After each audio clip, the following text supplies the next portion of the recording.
Ça n'a rien à voir avec les Jeux Olympiques et Paralympiques. Ça n'a rien à voir. C'est du mobilier anti-SDF. C'est ce qu'on a mis après avoir fait partie des personnes sans abri, des personnes exilées. Certaines ont eu des propositions d'hébergement temporaire. Beaucoup se sont retrouvés à nouveau à la rue. Et bien depuis un an, ces gens-là, on les envoie systématiquement dans d'autres régions pour vider les rues de la capitale et pour faire une belle image quand les caméras du monde entier viendront regarder ce qui se passe à Paris. Avec le revers de la médaille, on dénonce des opérations de nettoyage social. Le nettoyage social, c'est toutes les actions d'expulsion, de violence qui ont lieu contre les personnes à la rue.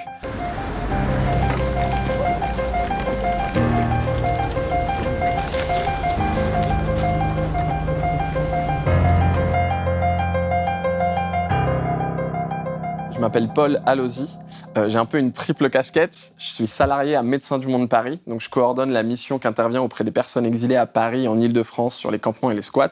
Je fais partie d'un collectif qui s'appelle le Collectif d'accès au droit qui documente les faits policiers envers ces personnes à la rue et les expulsions.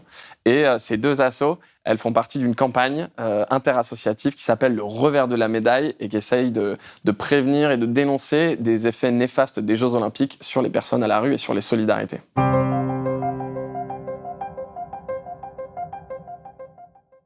Le maire d'Orléans, en parlant des sas régionaux et de bus de sans-abri qui viendraient envahir Orléans, il a à la fois attiré beaucoup d'attention sur le sujet du nettoyage social, donc ça c'était intéressant pour nous, et à la fois il y a une partie de son discours qui déjà n'est pas acceptable du point de vue des associations et qui en plus est faux.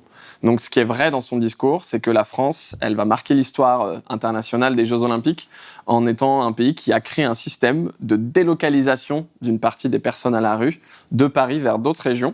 Ce système, c'est celui des sas régionaux. Donc en fait, depuis mars 2023, la préfecture de la région Île-de-France, elle a à sa disposition 10 sas qui ont chacun une capacité de 50 places.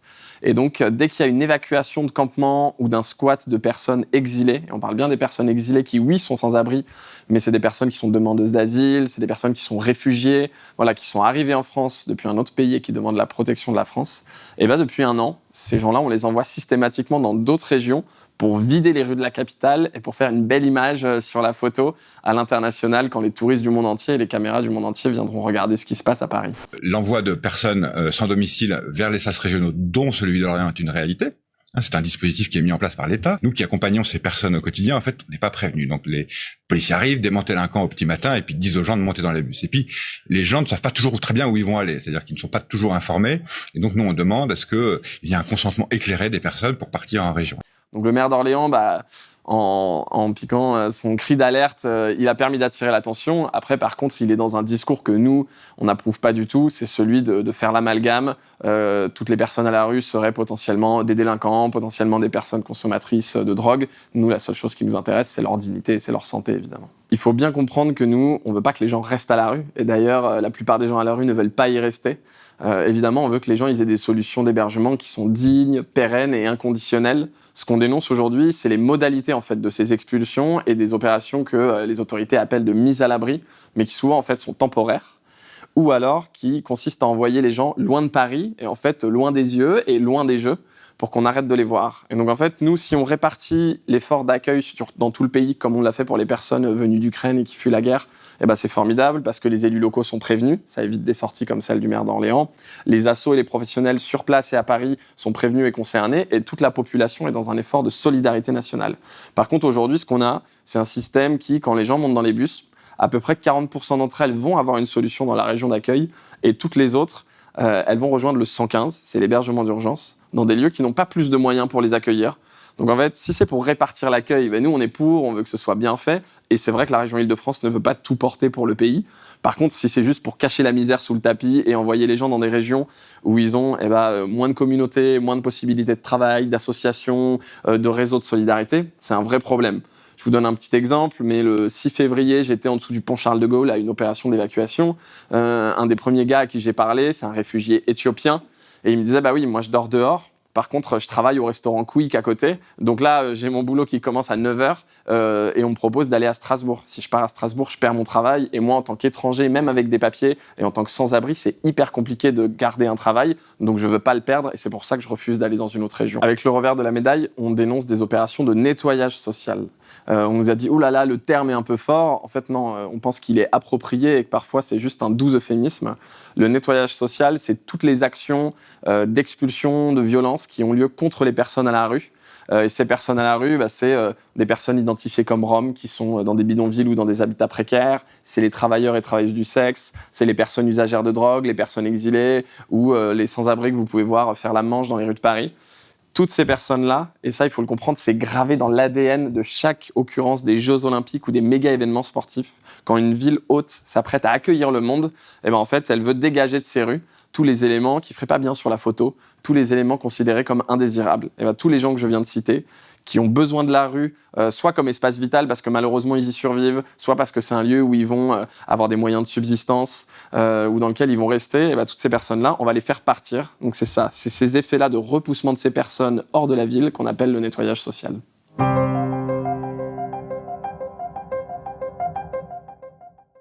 Pour vous donner des exemples très concrets de toutes les populations qui sont impactées par le nettoyage social, il y a eu par exemple, il y a 2 semaines, un bidonville de 500 personnes, donc des personnes identifiées comme Roms, venant d'Europe de l'Est, qui vivaient à côté du stade de foot Matmut à Bordeaux. Et ce bidonville, du jour au lendemain, il a été expulsé. Dans l'arrêté de la préfecture, il y a écrit que c'est lié à l'organisation des Jeux et aux matchs qui vont avoir lieu dans ce bidonville. Et les gens n'ont pas eu de solution d'hébergement derrière. Donc oui, c'est du nettoyage social de faire quitter 500 personnes, un lieu d'hébergement comme ça. Pour vous parler des travailleurs, travailleuses du sexe, nous, ça fait des mois qu'on voit qu'au Bois de Vincennes, par exemple, les personnes en situation de prostitution et qui pratiquent le travail du sexe, il y a beaucoup de femmes nigérianes qui sont victimes de traite. Là-bas, elles sont harcelées par les forces de l'ordre depuis des mois.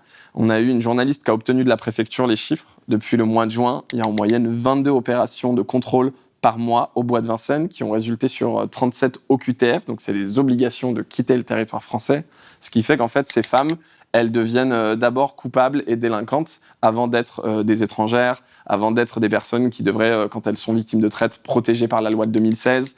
Donc tout ça c'est un énorme problème parce qu'au lieu de trouver des solutions pour les personnes, on les fait partir. On peut parler des personnes usagères de drogue aussi. Il y a un arrêté à Paris qui est renouvelé tous les mois depuis 1 an avec des rues du nord-est parisien qui sont citées et où on dit voilà, il y a une force de police qui est dédiée à chasser les personnes usagères de crack alors que ce qu'il nous faut, c'est pas des policiers qui les chassent, c'est des travailleurs sociaux, c'est des médecins, c'est des psychologues, c'est des lieux de consommation et des lieux de répit pour les prendre en charge. Il y a toutes ces populations en fait qui sont victimes de ça. On parle beaucoup des personnes exilées et des bus qui les emmènent loin de Paris. Mais en fait, ça concerne toutes les personnes à la rue. Il y a eu 2 exemples dans le 15e arrondissement, près des sites olympiques. Il y a un monsieur qui avait sa tente là depuis des années, et avec qui les maraudes avaient créé du lien. Du jour au lendemain, il s'est fait dégager sa tente. Il a été retrouvé seul sur un banc, mort le lendemain. Donc en fait, quand nous on alerte et qu'on dit que le nettoyage social peut avoir des conséquences létales sur la santé des personnes, c'est le cas en fait. Il y a des gens qui sont en train de mourir à cause de ça dans nos rues. Le collectif des morts de la rue avait recensé que rien qu'au mois de janvier 2024, il y avait 51 personnes, si je ne dis pas de bêtises, qui sont mortes de la rue. Et c'était au moins 20 d'entre elles qui étaient mortes en Ile-de-France, dont 17 à Paris. Donc en fait, on a un état de la rue qui est très grave et toutes les personnes qui vivent dans la rue, survivent là ou en dépendent, subissent les effets de ce nettoyage social. Toutes les personnes qu'on accompagne avec le collectif, beaucoup d'entre elles sont bénéficiaires de l'aide alimentaire. Et une des parties de notre plaidoyer, c'est de dire en fait, quand on parle de nettoyage social, oui, c'est les personnes directement, c'est les lieux de vie. Mais ce qu'il faut comprendre, c'est que dans la rue, il y a aussi les actions de solidarité. Et nous, le collectif Le Revers de la Médaille, on est 87 associations ou ONG qui interviennent justement auprès de tous les publics qui sont à la rue, ou du moins qui en dépendent. Et donc, on a de grosses inquiétudes. En octobre dernier, il y avait eu un arrêté anti-aide alimentaire pour interdire des distributions d'aide alimentaire dans le 19e arrondissement à Paris, en disant que le fait de distribuer de la nourriture faisait venir des personnes et était responsable de la constitution de campements et donc un peu responsable du sans-abrisme. Évidemment, c'est complètement faux et grâce à la mobilisation des assos, on a réussi à faire annuler par la justice cet arrêté. Mais c'est une des choses qu'on craint avec les Jeux, c'est des arrêtés anti-aide alimentaire, des arrêtés anti-mendicité. Là, pour la Coupe du Monde de rugby à Lyon, il y a eu un arrêté anti-travail du sexe. On a peur qu'il y ait plein de dispositions législatives qui viennent mettre à mal les personnes à la rue et les solidarités.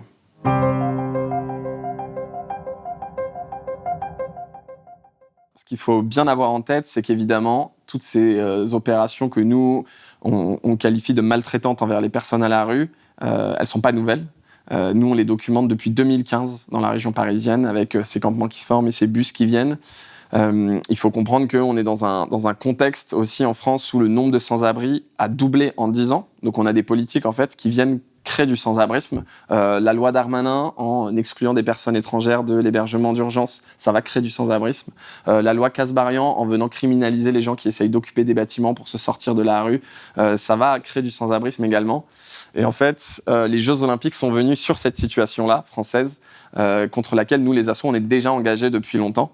Et elles sont venues accélérer les choses. Donc évidemment, ce nettoyage social, il n'est pas nouveau. Par contre, il y a plein de signaux qui sont nouveaux. C'est le fait que tous les lieux qui vont servir soit pour la cérémonie olympique, donc il y a plein de campements qui sont harcelés et démantelés sur les bords de Seine. Il y a plein de personnes qui sont identifiées près des sites olympiques qui sont dégagées. Voilà, cette nouveauté, c'est l'intensité de ces dispositifs. C'est le fait que ça cible des lieux bien précis et c'est aussi le fait que ça concerne maintenant toutes les populations. Je veux dire, bon voilà, il y a pas de population à la rue qui était complètement épargnée avant, mais par exemple envers les travailleuses du sexe, c'est quelque chose qui s'est fortement accéléré ces derniers temps et surtout quand on est dans la rue, il nous arrive d'interpeller les forces de l'ordre et d'avoir des forces de l'ordre qui disent oui, on a des consignes, on fait ça parce que les jeux arrivent et il y a des travailleuses du sexe de la Porte de la Chapelle ou d'Aubervilliers qui nous disaient oui, les policiers passent et nous disent les jeux vont arriver mesdames, donc il faut partir, vous pourrez pas rester ici cet été. Donc là, on est au pont Charles de Gaulle à Paris. Si vous vous baladez entre la gare d'Austerlitz et la gare de Lyon, vous pourrez voir ces dispositifs. Et pour vous expliquer très simplement ce que c'est du mobilier anti-SDF. C'est ce qu'on a mis après avoir fait partie des personnes sans abri, des personnes exilées. Certaines ont eu des propositions d'hébergement temporaire. Beaucoup se sont retrouvés à nouveau à la rue. Et nous, au collectif d'accès au droit, à Médecins du Monde, via notre campagne interassociative du revers de la médaille, on lie ça à l'organisation des Jeux Olympiques et Paralympiques. Ce qu'on fait avec le revers de la médaille, c'est qu'on essaye d'interpeller à tout prix l'ensemble des pouvoirs publics. Et donc pour le faire, pour être entendu, on organise des actions parce qu'on considère que en fait, les solidarités, le mouvement social et même juste les professionnels du médico-social, on n'est pas assez entendus par les politiques. Et on fait des manifs déclarés et on se met en grève et en fait, on n'est pas entendu. Il y a quand même la loi immigration qui passe, il y a quand même la loi Kasbarian qui passe. Et donc là, avec le revers de la médaille, on s'est dit on va faire des actions pour les interpeller. Et donc voilà, on organise des actions coup de poing avec des méthodes de désobéissance civile pour aller devant des monuments, devant des lieux de pouvoir pour les interpeller. Donc il y a une grande fête populaire qui arrive à Paris cet été, ça va être formidable pour 15 millions de touristes, mais il faut savoir qu'à chaque occurrence de ces grands événements sportifs, les personnes à la rue, les sans-abri, les exilés, les travailleurs du sexe, les usagers de drogue, ils sont chassés par les forces de l'ordre, ils sont dégagés de la ville. Donc on est un collectif de 87 assos, on est tous les jours sur le terrain et on voit des effets de nettoyage social. Il y a des bidonvilles qui se font raser, il y a des squats qui se font expulser. On voudrait être fiers de nos jeux, on voudrait être fiers de nos politiques sociales envers les plus fragiles. Et grâce à ça, et grâce à tout le travail de terrain, le travail de mobilisation dans la presse, les courriers qu'on leur écrit, toute la pression qu'on leur met, on obtient des rendez-vous. Donc on a rencontré Paris 2024, le comité d'organisation des Jeux. On a rencontré plein de fois la mairie de Paris, mais qui ont toujours eu une porte ouverte pour nous, ça n'a jamais été un problème. On a rencontré la préfecture de région, la préfecture de police. Et là, on commence à faire des rendez-vous dans les différents ministères. Globalement, on va mettre la mairie de Paris à part parce qu'on avance sur pas mal de sujets avec eux. Par contre, l'État, c'est vraiment eux qu'on cible dans tout ça. Et les organisateurs, évidemment, des Jeux Olympiques, ils nous disent qu'ils sont très concernés par la problématique. Ils disent qu'ils ne remettent pas en question ce qu'on dit et qu'ils voient bien notre travail dans la presse. Donc on voit que la mobilisation et la lutte, ça paye. Par contre, voilà, on nous promène. Pour l'instant, on va de rendez-vous en rendez-vous, on nous fait des grandes promesses, on nous dit oui, on va se voir tous les mois, vous inquiétez pas. Oui, on va se voir avec le ministère de l'Intérieur et du Logement, qui sont les deux qu'on voudrait le plus rencontrer et qu'on n'a pas vu pour l'instant. À ce jour, on ne les voit pas. Et puis surtout, voilà, ils ont promis des jeux inclusifs, les plus inclusifs de l'histoire. Ils ont promis un héritage social. Aujourd'hui, à part des réunions, on n'a pas obtenu grand-chose. Il y a quelques mesures sociales qui avaient été prévues par Paris 2024 sur la récupération de nourriture, du lien avec le secours populaire. Très bien. C'est pas du tout assez. En fait, on est assez compétent au niveau des solidarités et au niveau du pays pour faire des jeux véritablement inclusifs. Ce qui est très intéressant et ce qu'on a obtenu il y a à peine 2 semaines, c'est que les membres du gouvernement ou de la majorité présidentielle se mettent à nous répondre. Pas juste on vous accorde un rendez-vous, mais qui se mettent à répondre dans la presse en disant il n'y a pas de nettoyage social, vous pensez qu'il y a une grande machination, mais non. Alors, il faut se dire que l'argument est un peu faible, parce que leur argument, c'est souvent de dire mais regardez, avant on faisait déjà des expulsions. Donc c'est un peu de dire regardez, on était déjà maltraitants envers les personnes à la rue, donc business as usual. Bon, c'est clairement un peu faible, et nous on montre qu'il y a une accélération, qu'il y a des populations qui sont nouvellement ciblées, qu'il y a des sites olympiques qui sont particulièrement ciblés, qu'il y a de nouveaux dispositifs mis en place. Ce qui est intéressant pour nous, c'est qu'on a obligé Oudéa Castéra, qui a répondu et qui a dit qu'il n'y avait pas de nettoyage social et que les Jeux seraient inclusifs. Il y a le ministre Kasbarian aussi qui, suite à une question au gouvernement, a dû répondre et qui a dit qu'il y avait beaucoup qui était fait pour l'hébergement d'urgence. Clément Beaune, ancien ministre, qui allait faire une maraude et une une du Parisien pour dire « il n'y a pas de nettoyage social ». Pour nous, c'est intéressant parce que ça veut dire qu'on les dérange suffisamment pour qu'ils soient obligés de se positionner. Donc en fait, c'est une grosse machine, la maltraitance envers les personnes à la rue.